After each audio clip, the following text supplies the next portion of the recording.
Ubur-ubur ikan lele. Si Jamal PDKT hadir le. Ayo nonton si Jamal PDKT. Memang ke. Ayo do nonton cak.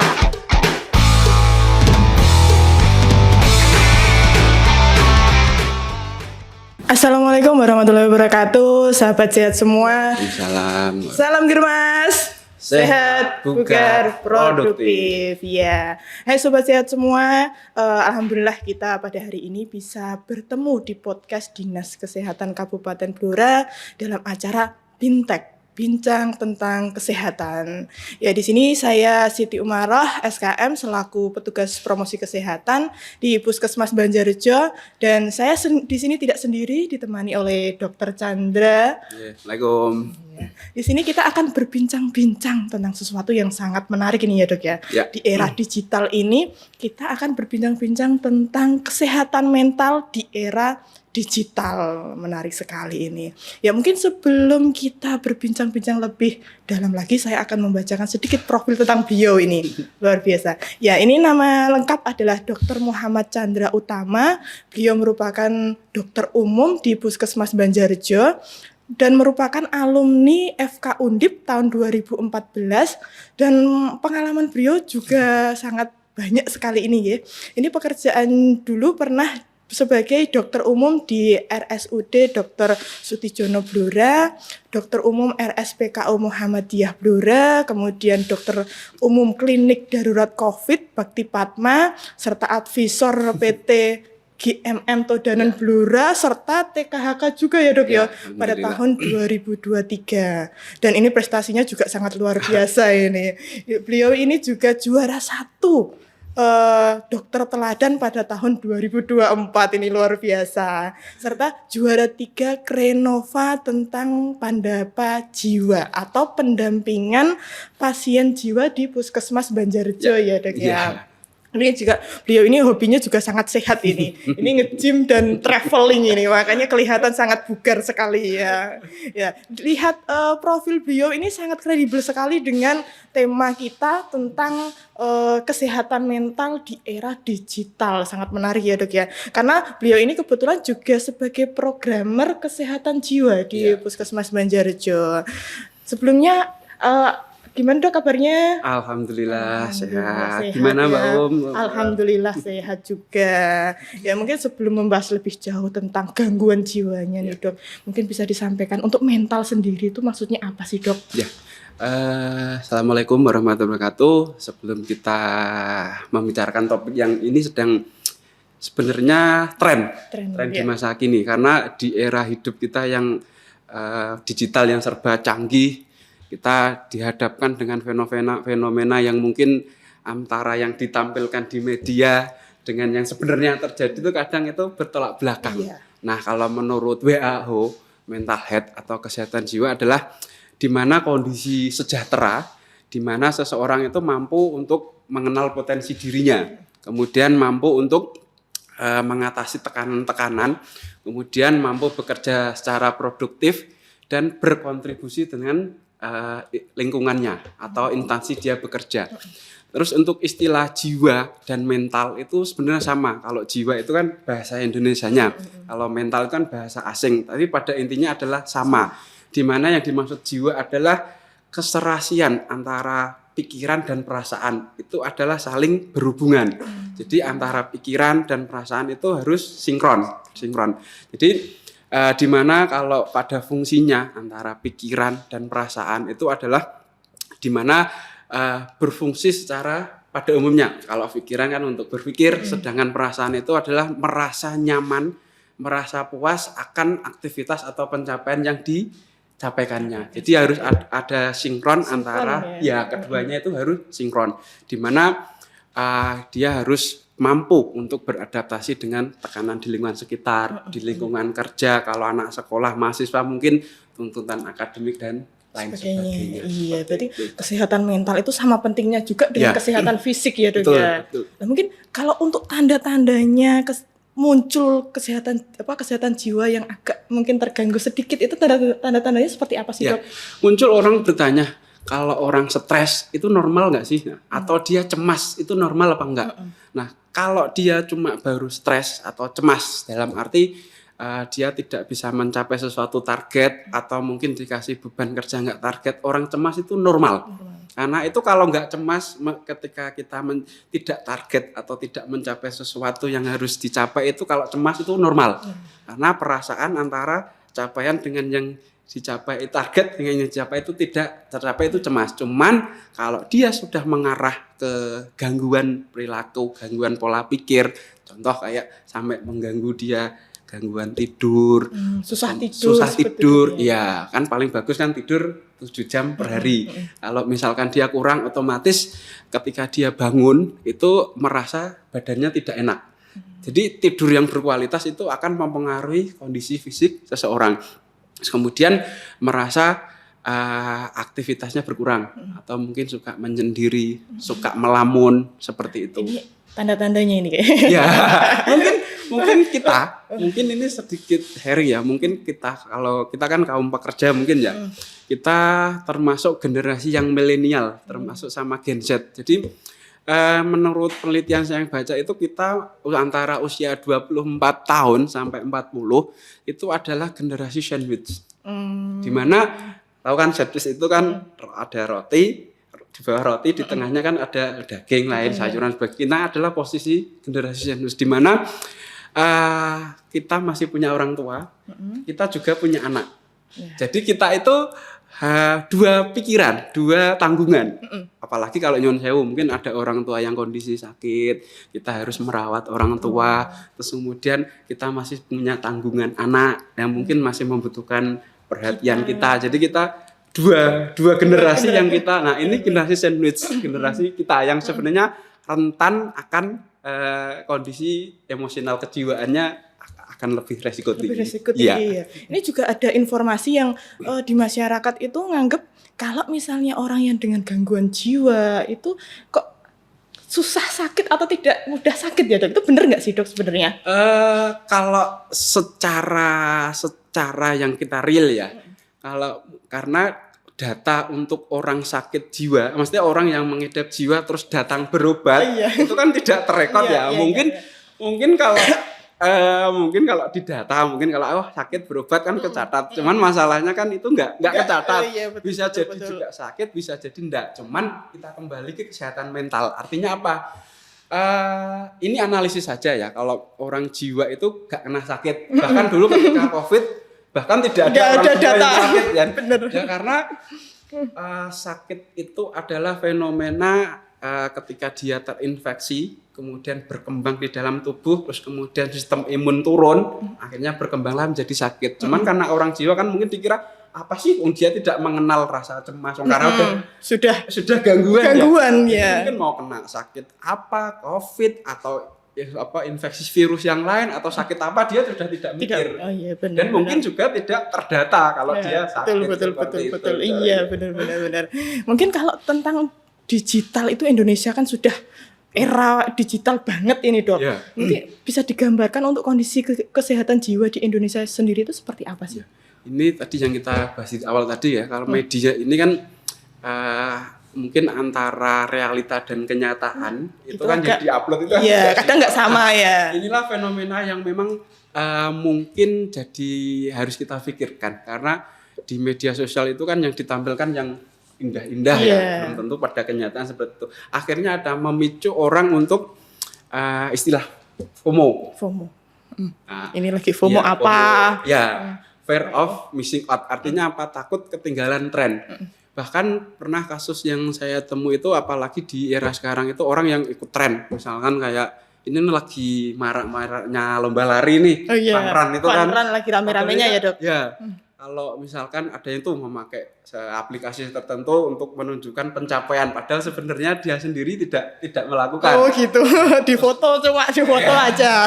Terus apalagi pamer outfit, dimana sebenarnya kalau olahraga lari itu kan cukup murah ya, ibaratnya cuma pakai sepatu, kaos biasa, olahraga biasa, cuman karena ikutan tren brand tertentu yang mungkin harganya jutaan dan sebagainya. Yang dimana mungkin kondisinya ekonomi belum stabil, akhirnya untuk biar ketidaktinggalan tren, akhirnya memaksakan diri membeli sesuatu yang mungkin itu hanya untuk mengikuti tren. Iya, seperti itu. Nah, ini ada juga informasi yang sering kita dengar di masyarakat itu sebenarnya mitos atau fakta sih kalau misalnya orang ODGJ itu tidak bisa sembuh katanya, Dok. Ya. Menurut penelitian dan laporan yang pernah kita baca, itu kalau orang gangguan jiwa itu sebenarnya bisa membaik dan stabil. Tapi banyak faktor yang mempengaruhi. Yang emang mempengaruhi paling besar adalah kondisi lingkungan keluarga sekitar. Artinya apa? Nah, ini nyambung dengan apa yang kita lakukan di Puskesmas Banjarrejo, yaitu tentang pendampingan pasien jiwa. Jadi ada beberapa besar atau ya pasien kita itu dia terkendali. Terkendalinya apa? Ketika dia ditemukan dini lebih awal gejala gangguan jiwa ya, dia mendapatkan pengobatan, artinya dia terpapar sama psikolog, psikiater, kemudian diterapi atau diagnosanya ketemu, dikasih terapi obat. Nah, terapi obat itu hanya untuk memutus sementara, cuman tetap untuk menstabilkannya adalah lingkungan sekitar, di mana kondisi lingkungan harus support, keluarga juga harus support, terus kemudian orang yang kita anggap atau sudah terdiagnosa dengan gangguan jiwa itu harus tetap produktif. Ketika dia produktif, pikiran, perasaannya itu sinkron. Tadi seperti kesehatan mental. Jadi kalau terutama di desa ya, kalau sudah kena ODGJ itu kadang dibiarkan. Bahkan kalau dulu ada fenomena dipasung ya, banyak sekali dulu ya. Bahkan disembunyikan. Nah, itu malah yang tidak menyelesaikan masalah. Artinya pas semakin menumpuk. Dan yang kedua, kalau si penderita ini tidak diterapi atau tidak ditangani dengan baik, tidak didampingi dengan baik, itu akan menambah beban ke orang sekitar, entah itu orang tua, suami, atau istri, bahkan bisa terjadi perceraian. Terus kemudian orang tua mungkin juga ikut stres karena ngurusi anaknya atau keluarganya, itu kok gak sembuh-sembuh. Ya. Tapi kalau menurut pengalaman saya, ada sejawat saya waktu masih kuliah, dia itu sudah ada fenomena kayak kecemasan, kemudian dia sudah ada kayak disorientasi antara pikiran dan perasaan, karena mungkin orang medis ya, jadi dia segera berkonsultasi ke ahlinya, entah itu psikiater, psikolog, kemudian dikasih obat untuk menenangkan, kemudian dikonseling, terus kemudian orang tuanya ajak konsultasi juga ini untuk mendampingi, untuk mengurangi stresor, pemicunya apa. Alhamdulillah teman saya ini kembali seperti biasa. Cuman kalau tertrigger atau dia mungkin dipicu oleh sesuatu itu akan muncul. Cuman masalahnya kan dia orang medis sudah bisa bagaimana agar trigger ini tidak muncul lagi. Berarti yang namanya kita konsultasi ke psikolog, psikiater itu bukan hal yang memalukan ya, Dok ya. Soalnya orang-orang awam itu biasanya menganggap kalau sudah ke psikolog itu berarti sesuatu yang memalukan. Gila seperti itu, bisa dikatakan seperti itu nggih. Lah mungkin kalau misalnya hal-hal seperti itu kalau sudah muncul cemas dan sebagainya tidak segera ditangani, Dok. Mungkin dampaknya apa, Dok itu? Tadi ya gejala-gejala kalau kita harus segera meminta pertolongan itu kalau kita sudah tidak, ibaratnya sudah ada effort untuk bekerja, diajak komunikasi sudah tidak bisa, atau ketika ditanya sudah jawabannya ngalor ngidul, habis nggak jelas gitu ya, Dok. Bagusnya mencari pertolongan, karena semakin dini kita terdeteksi akan semakin tingkat untuk kesembuhan atau bahkan sangat-sangat bagus untuk sembuhannya itu ketika di awal. Jadi ketakutannya, jadi tanda-tandanya tadi sudah gangguan tidur, kemudian dia sudah tidak ada aktivitas, produktivitas, bahkan menarik diri dari lingkungannya, bahkan kalau pada sudah yang tingkat kronis, bahkan bisa menyalahgunakan narkoba, bahkan bisa sampai bunuh diri. Ini jangan sampai. Kasus pernah dengar kasus yang baru-baru di Blora yang Tunjungan. Tunjungan itu kan ada yang dia pengen, kalau kita dapat infonya kan dia pengen sekolah, cuman karena kondisi orang tua tidak mampu dan dia tidak terdeteksi sejak awal, merasa mungkin malah paling itu cuma ngambek biasa. Akhirnya tidak malah terjadi masalah seperti itu ya, Dok ya. Merugikan bahkan sampai membunuh. Maaf ya. Iya, seperti itu. Iya, ini mungkin media sosial itu memang sangat-sangat berpengaruh terhadap mental nih ya, Dok ya. Nah, di sini itu kan tantangannya sendiri apa sih, Dok? Untuk ini loh, kesehatan mental di era digital ini loh. Ya. Selain media sosial mungkin. Ya, sebenarnya kalau tadi seperti kita tadi di awal ya, media sosial pintar-pintar kita harus sharing, apalagi ajakan atau media yang negatif ya, untuk mengajak sesuatu yang tidak baik itu harus. Apalagi lagi musimnya ini ya, Dok ya. Musimnya. Marak-maraknya betul, yang memprovokasi dan sebagainya. Jadi kalau ada berita yang provokatif, negatif itu kita harusnya check and recheck, balance, bener enggak ini berita seperti ini dan lain sebagainya, harus kita check and recheck. Ya, mungkin banyak sekali ya, Dok.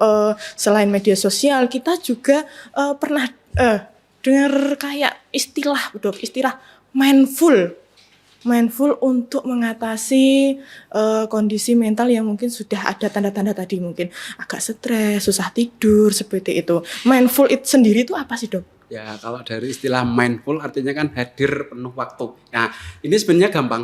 Kalau misalkan kita relax, dalam arti ketika kita ada menghadapi tekanan, itu kita ya kalau kita orang Islam mungkin istighfar ya. Arti itu bisa dipraktekkan. Misalkan kita dengan kondisi duduk. Ya. Mungkin sobat sehat bisa mempraktekkan di rumah ya. Duduk dengan tenang, terus kalau nyaman dengan memejamkan mata, bisa dengan membuka mata juga bisa, tapi palingan akan seperti kayak meditasi, menutup mata, kemudian tarik nafas. Dengan kita menarik nafas itu diharapkan kita menyerap energi positif, ditahan mungkin sekitar 4 detik. Terus kemudian keluarkan pelan-pelan. Nah, yang keluar ini adalah energi yang negatif. Jadi kalau misalkan kita ada sesuatu, ya astagfirullah. Tarik nafas ya, Dok ya. Iya, ya. Mungkin itu juga salah satu cara kita untuk menjaga kesehatan mental, betul. Itu salah satu hal simpel sebenarnya. Iya. Jadi menjaga kesehatan mental dengan media sosial kita batasi mungkin ya. Kemudian mindful itu tadi juga bisa, mungkin kelola stres gitu. Ya, banyak sekali ya, Dok ya. Ya, ini untuk kasus di Banjar sendiri sebenarnya juga agak banyak ya, Dok ya. Mungkin ada pengalaman pribadi dokter tentang menangani pasien dengan kesehatan jiwa ini. Orang gangguan jiwa itu sebenarnya yang harus pertama aware adalah keluarga sekitar atau orang terdekatnya.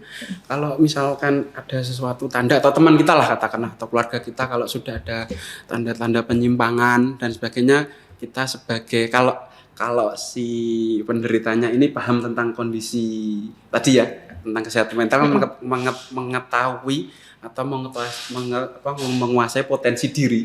Artinya adalah potensi diri itu ada yang positif, ada yang negatif. Positif itu pencapaian, kalau yang negatif mungkin kegagalan. Kalau kita pertama bisa berdamai, kemampuan saya seperti ini, saya kelemahannya seperti ini. Kalau terjadi ini saya harus ini. Itu orang yang sadar bisa untuk saya harus mencari pertolongan, pengobatan dan lain sebagainya. Tapi kalau yang orang belum bisa berdamai, itu kan yang tahu kan lingkungan sekitar. Nah, ini yang kita harapkan kalau misalkan ada seperti itu, segeralah minta atau mencari pertolongan. Nah, ini seperti kasus kita kemarin, kita menemukan ada seorang wanita, mungkin ya sudah remaja dewasa lah karena sudah menikah.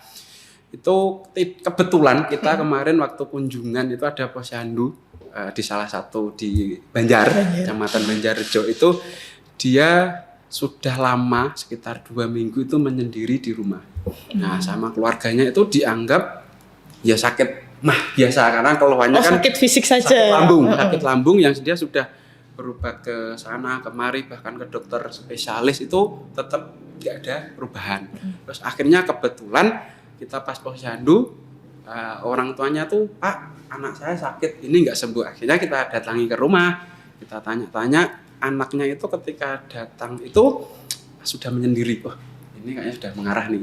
Nah, orang tuanya ini tidak sadar karena dianggap ini ya sakit lambung kronis mungkin seperti itu kan. Terus akhirnya karena orang yang menyendiri atau orang yang mengarah ke stres itu kan sensitif ya. Iya. Nggak bisa kita wawancara itu kalau ada banyak orang. Iya. Akhirnya orangnya ini kita konsultasi pribadi sendiri, orang tua atau keluarga yang lain kita suruh keluar, kita tanya. Ternyata dia ada problem psikologis. Masalah yang dipendam mungkin iya, ya. Dok? Masalah dipendam dan orang tuanya sebenarnya tahu, cuman tidak sadar bahwa kalau ini tidak ditangani, bahkan pasien ini bisa bunuh diri. Jadi kejadiannya ini sedikit ya, ini kita tidak membahas orangnya tapi membahas kasusnya ya. Jadi dia tuh menikah dengan laki-laki pilihannya, cuman di tengah jalan itu cerai. Nah kita kan nggak tahu cerainya karena apa, kan itu rumah tangga dia. Cuman karena di desa itu dianggap kalau perceraian itu adalah hal yang memalukan. Jadi malah kayak dipendam gitu. Benar. Ya, karena omongan-omongan tetangga mungkin ya. Terus apalagi ketika menikah dirayakan, mungkin tak tahu, mungkin juga ekonomi pas-pasan, dirayakan, orang tuanya merasa bahwa sudah mengeluarkan biaya, kemudian di tengah jalan cerai, akhirnya jadi aib kan. Nah si anak ini ditekan sama orang tua. Kowe ibaratnya wis dilagati bla bla bla, endingnya akhirnya si anak kan juga menjadi beban. Sudah dia cerai itu sudah beban, ditambah dari tekanan dari orang tuanya dan lingkungan sekitar, akhirnya ya udah dia akhirnya tambah jadi kayak pikiran dipendam. Betul. Dia malah jadi tadi gangguan jiwa. Betul, gangguan jiwa. Nah, solusinya adalah ketika tadi kita ajak dia untuk sharing secara personal, dia keluar semua. Terus akhirnya setelah keluhannya keluar, orang tuanya kita ajak komunikasi, Ibu, Bapak, kondisinya tuh seperti ini. Kalau ini tidak ditangani dalam hal untuk psikososialnya, satu dia bisa mengarah ke tadi ya, sakit lambungnya karena stres mental, asam lambung meningkat. Terus kemudian kalau cuma dikasih obat ya mungkin sembuh ya. Cuman kalau dari pola pikir mentalnya tidak diselesaikan, muncul lagi dan bahkan akan muncul gejala mungkin tadi ya menyendiri, bahkan bisa sampai bunuh diri. Orang tuanya care, akhirnya monggo nanti kalau nggak salah Sabtu besok itu kita akan konsultasi lagi dengan si anaknya bagaimana untuk menyelesaikan masalah seperti ini. Karena orang jiwa atau ODGJ itu masalahnya kompleks, dan kalau untuk yang remaja biasanya karena hubungan antar sesama temannya bisa, atau mungkin masalah percintaan. Ya, rata-rata remaja itu selalu dengan cinta. Iya. Ini juga waktu kemarin sedikit sharing tentang kita waktu screening kesehatan jiwa, dan juga ini nyambung dengan penelitian dari Riskersdes bahwa untuk prevalensi atau yang dicatat itu 9,8% itu gangguan kesehatan jiwa mental emosional itu meningkat, terutama di usia remaja 15 tahun ke atas. Dan ini kita juga sudah waktu CKG, pemeriksaan kesehatan gratis itu kan ada screening SRQ untuk mengisi. Jadi screening RSQ itu bisa diakses orang umum. Jadi untuk mengetahui tanda-tandanya itu ada checklistnya. Kalau mau buka monggo di website atau di internet itu banyak. Monggo kalau mengarah ini, kalau misalkan ada tanda-tanda ya bisa mencoba mengisi itu ya. Dan ini juga fenomena di mana yang kita temukan waktu SRQ atau screening kesehatan jiwa itu adalah rata-rata anak kelas 1 SMA, terutama yang perempuan. Karena mungkin perempuan lebih ke perasaan kali ya. Mungkin ya, salah satunya. Dan yang kedua adalah dia adalah masa peralihan dari anak-anak ke remaja. Kalau SMP kan masih kategorikan mungkin anak ya, bebannya belum begitu tinggi, tekanannya seperti tinggi. Nah, ketika SMA dia kan sudah menginjak remaja ke dewasa, tingkat stresor atau tekanannya itu kan juga lebih tinggi. Nah, setelah kita gali ternyata emang ada perubahan perilaku di mana yang dari anak-anak mau ke remaja, di mana mungkin berdandan, nyon sewu ya. Terus kemudian mengerti make up. Ya betul. Lawan jenis. Iya. Terus juga kepengaruh mungkin juga temennya punya gadget yang bagus. Terus pengen juga. Kalau misalkan nggak bagus kan dia takut FOMO tuh. wah ketinggalan nih. Mungkin ya fenomena yang kita alami kan mungkin ini mungkin ada kelompok antara biasa kan kalau remaja-remaja kita punya grup geng-gengan gitu ya, grup gibah mungkin ya. Jadi terus mungkin kalau di grup itu kan ada identitas tertentu, misalkan HP sama atau mungkin ada sepatu sama, tas sama. Samaan gitu Nah, ya. jadi mungkin dia ikut fenomena FOMO. Jadi harus harus tuntutan untuk agar dianggap bisa masuk perkumpulannya, mungkin seperti geng harus sama. Ya. Nah, inilah peran orang tua, bagaimana kita memfilter bagaimana perkembangan anak kita. Jangan sampai kita sudah disibukkan dengan pekerjaan di kantor kita, sampai di rumah ya masih mikir HP atau mungkin ada tugas yang belum selesai. Akhirnya anak mau cerita sudah tidak bisa. Jadi benar ya tuh, kalau ada kata-kata kalau misalnya kehidupan orang itu jangan gunakan standar kebahagiaan kita. Betul. Iya. Ya mungkin ini sebelum penutup nih Dok, mungkin ada pesan-pesan untuk sobat sehat semuanya. Ya, kalau menurut saya sih pentingnya akan kesehatan jiwa dan fisik. Jadi fisik juga sehat, mungkin dengan olahraga, kemudian tidur cukup, menjaga pola makan, kemudian pola yang jiwanya, pola mindsetnya. Kalau misalkan aturlah work-life balance. Ini kalau di perusahaan swasta itu sudah berjalan. Artinya apa? Apalagi ini di negara-negara yang Eropa itu sudah berjalan, di mana orang bekerja mungkin 8 bulan bekerja, 2 bulannya cuti. Kemudian mereka ada yang namanya cuti musim panas dan sebagainya. Jadi ketika selama bekerja mereka full bekerja. Setelah itu punya waktu beberapa bulan untuk vacation, liburan. Nah, kalau di kita kan mungkin belum seperti itu. Dan juga kalau di perusahaan swasta itu kan ada rewards. Jadi ketika seseorang itu bekerjanya bagus dan mencapai target, kemudian dikasih reward. Rewardnya nggak cuma mungkin berupa nominal ya. Cuman tadi dikasih cuti liburan yang panjang itu juga bisa. Cuman kalau di kita mungkin karena kita di instansi biasanya kan aturannya tuh rigid ya, seperti itu. Ya mungkin itu nanti bisa jadi kebijakan untuk pemimpin kita, instansi kita, apakah karena ada fenomena kesehatan jiwa, ternyata ini harusnya seperti ini untuk menanggulanginya harus mungkin ada rewardnya seperti itu. Ya jangan lupa, sebenarnya paling ringan sih kalau kita sudah mengarah ada kayak kerja sudah tidak nyaman, artinya burn out, bahkan kadang aku tidak kira apa-apa, aku pengen kerja yang lain masih. Kalau sudah ada tanda-tanda gitu harusnya menepis lah, dalam arti mungkin kalau untuk yang ibu-ibu, cewek-cewek mungkin kan ada self care, self love itu kan.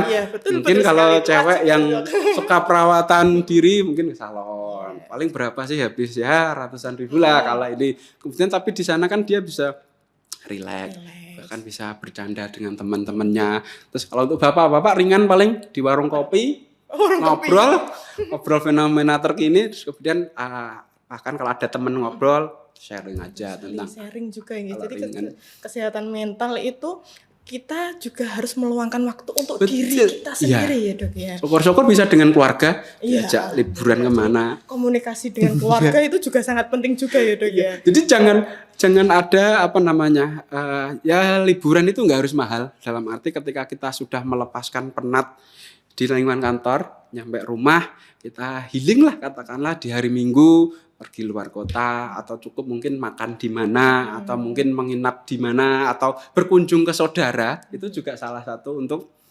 refreshing. Emang harus seperti itu. Wah, luar biasa sekali ya obrolan kita pada hari ini tentang kesehatan mental di era digital, karena memang semua hal sekarang serba digital ya. Terus ya sedikit pesan terakhir, ini seperti apa ya? Kalau saya sih menganggap filosofi untuk hidup saya. Ini mungkin untuk pribadi saya sendiri. Kalau bisa untuk teman-teman pemirsa bisa menerapkan, saya pakainya 3B. Apa itu? Kalau dalam bahasa Indonesia berdoa, berusaha dan bersyukur. Kalau dalam bahasa Arabnya itu LML. Apa itu Dok? Kalau berdoa itu kan kalau kita orang Islam itu kan ada ayat la haula wala quwata illa billah. Artinya kita harus berdoa.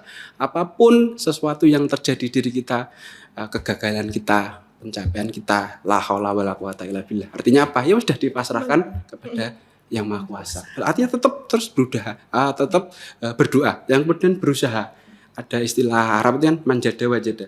Siapa yang berusaha pasti akan berhasil. Tetap terus berusaha walaupun gagal terus berusaha. Terus yang terakhir bersyukur.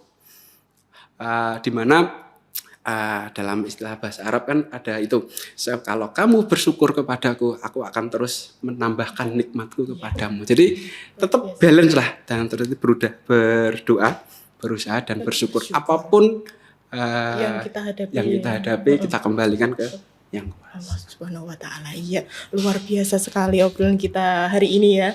Berarti kesehatan mental itu sama pentingnya dengan kesehatan fisik. Mungkin tantangannya untuk era sekarang itu sangat luar biasa ya, tapi kita juga banyak cara untuk menanganinya. Mungkin bisa dengan meluangkan waktu untuk diri sendiri, kemudian mengatur media sosial kita dan juga mengelola stres ya. Dan mungkin kalau sobat sehat semua sudah kewalahan, konsul ke psikolog atau psikiater itu bukan sesuatu yang memalukan ya Dok ya. Itu adalah tindakan bijak supaya tidak menjadi mungkin lebih parah lagi seperti itu. Dan sedikit yang berkembang di masyarakat kita kan adalah ODGJ, itu adalah bilangnya kesurupan ya. Iya. Nah, itu ada juga seperti itu. Kalau yang kita dari istilah medis itu, kalau kesurupan itu tergantung di lingkungan mana. Misalkan kayak ada atraksi tertentu ya, kayak misalkan mungkin di Banten itu ada debus, terus kemudian di Blora sendiri mungkin barongan. Pernah lihat barongan yang mungkin ada atraksi terus kemudian di Banyuwangi mungkin ada yang namanya kuda lumping. Ya, sing Jawa itu kan ketika mereka mengatraksi itu kan di kayak kesurupan. Nah, itu kalau memang lagi atraksi itu mungkin bisa dikatakan itu karena tradisional ya, itu masih bisa dimaklumi.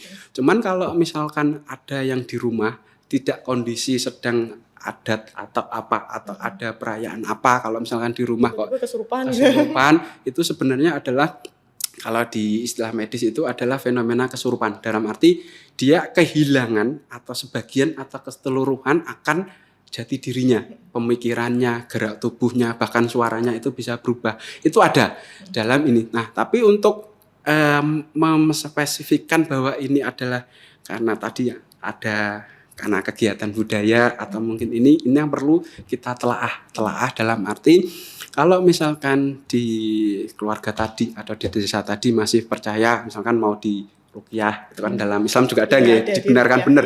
Terus kemudian kalau misalkan dilakukan secara keagamaan atau ritual itu kok enggak ada perubahan, alangkah baiknya tetap mencari pertolongan di segi medis. Iya, betul nih. Mungkin demikian bincang-bincang kita yang sangat menarik tentang kesehatan mental di era digital ini. Mungkin tadi kalau misalnya sudah kewalahan atau sudah ada tanda-tandanya yang sangat-sangat sudah tidak kita bisa tangani, bisa langsung ke psikolog atau psikiater seperti itu. Terima kasih sudah menemani kita berbincang-bincang pada hari ini tentang kesehatan mental dan kesehatan jiwa di era digital. Jangan lupa jaga hati, jaga pikiran, dan sayangi diri kalian sendiri. Sampai jumpa, ketemu di Bintek selanjutnya. Salam sehat jiwa, sehat raga. Terima kasih. Wassalamualaikum warahmatullahi wabarakatuh.